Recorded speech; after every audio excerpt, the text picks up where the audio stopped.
Assalamualaikum warahmatullahi wabarakatuh. Perkenalkan Willy.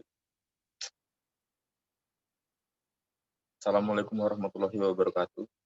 Perkenalkan, saya Willy Asmet Astio dengan NIM 2019-05-10-220 dari Prodi Hubungan Internasional Universitas Muhammadiyah Yogyakarta. Di sini saya akan menjelaskan tentang perkembangan demokrasi pasca reformasi sebagai tugas akhir dari mata kuliah Pemikiran Politik Islam yang diampu oleh Bapak Surwandono. Yang pertama, pengertian demokrasi. Demokrasi berasal dari dua kata, yaitu kata demos berarti rakyat, kemudian kratos yang berarti pemerintahan. Dari dua kata tersebut dapat disimpulkan bahwa demokrasi memiliki makna pemerintahan yang berasal dari rakyat dan akan kembali untuk kepentingan rakyat itu sendiri. Kemudian kedua, perjalanan demokrasi di Indonesia. Pertama ada demokrasi parlementer. Demokrasi parlementer berlangsung sejak tahun 1945 sampai 1959. Dalam demokrasi parlementer, kekuasaan yang lebih dominan dipegang oleh parlemen melalui Perdana Menteri. Jadi kekuasaan tertinggi dipegang oleh parlemen, bukan oleh seorang presiden atau eksekutif. Kemudian yang kedua ada demokrasi terpimpin. Dalam demokrasi terpimpin ini, kekuasaan terbesar atau yang lebih dominan dipegang oleh seorang presiden, yaitu Presiden Soekarno. Demokrasi terpimpin ini berlangsung dari tahun 1959 sampai 1965, sampai akhirnya terjadi peristiwa pemberontakan Partai Komunis Indonesia yang kemudian membantai 6 jenderal dan seorang perwira. Karena terindikasi Presiden Soekarno mendukung PKI tersebut, maka Presiden Soekarno akhirnya dilengsarkan dan digantikan oleh Presiden Soeharto. Nah, di tahun 1965, Presiden Soeharto naik menjadi presiden. Kemudian pada tahun 1900, kemudian sistem pemerintahan demokrasi pun berubah dari demokrasi terpimpin menjadi demokrasi Pancasila. Di sistem demokrasi Pancasila ini, Presiden Soeharto memiliki prestasi yang cukup baik di awal-awal pemerintahannya, yaitu meningkatkan kesejahteraan masyarakat dan perekonomian masyarakat. Akan tetapi apabila ada masyarakat yang bertentangan dengan pemerintah atau memiliki perbedaan pendapat di masa Presiden Soeharto ini, langsung menjadi tahanan politik atau ditangkap. Setelah tahun 1997, akhir menjelang penurunan Presiden Soeharto, terjadi krisis moneter atau krisis ekonomi di Indonesia yang mengakibatkan banyak demo yang terjadi di Indonesia. Nah, akhirnya pun Presiden Soeharto diturunkan. Kemudian pada tahun 1998 kita memasuki demokrasi era reformasi. Nah, di dalam demokrasi era reformasi ini, pemilihan presiden pertama kali terjadi, yaitu pada tahun 2004.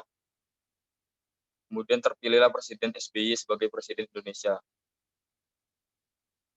Di masa SBY juga sering terjadi demo yang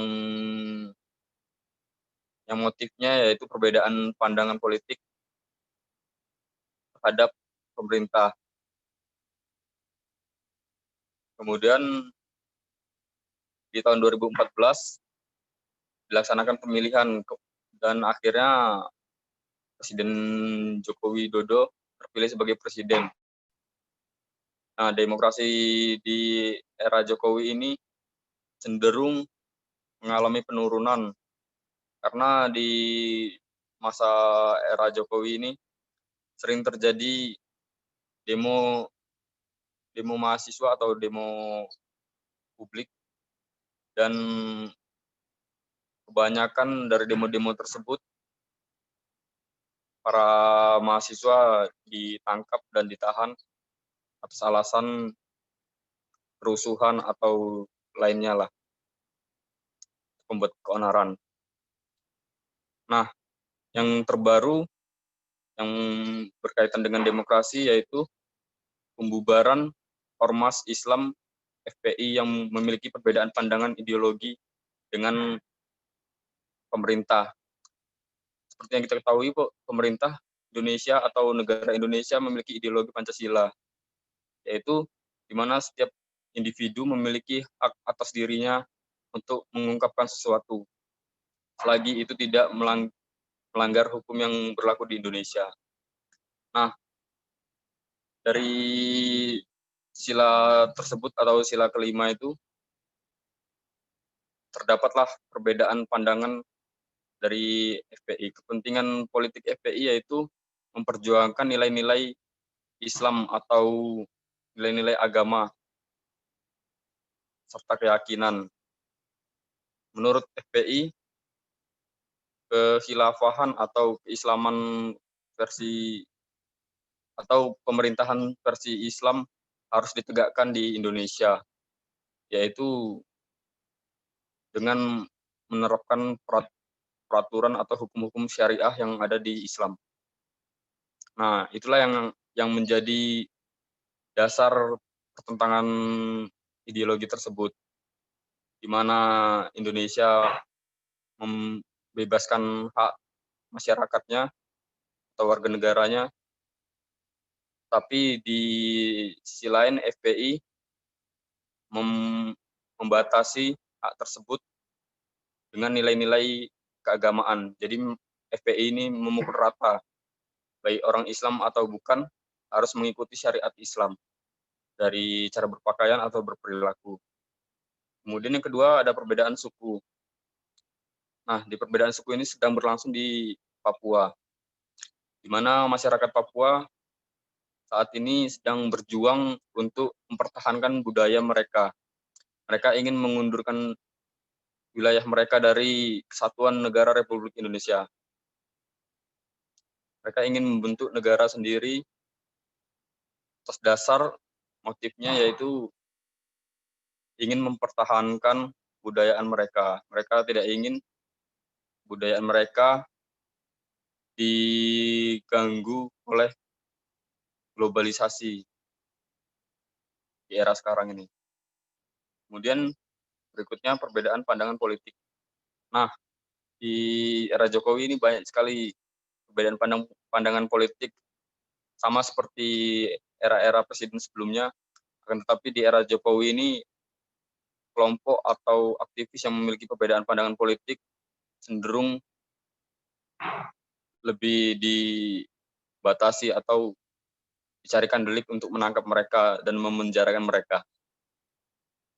Sekian pembahasan saya tentang perkembangan demokrasi era reformasi. Apabila ada kekurangannya saya mohon maaf. Wabillahi taufiq wal hidayah. Wassalamualaikum warahmatullahi wabarakatuh.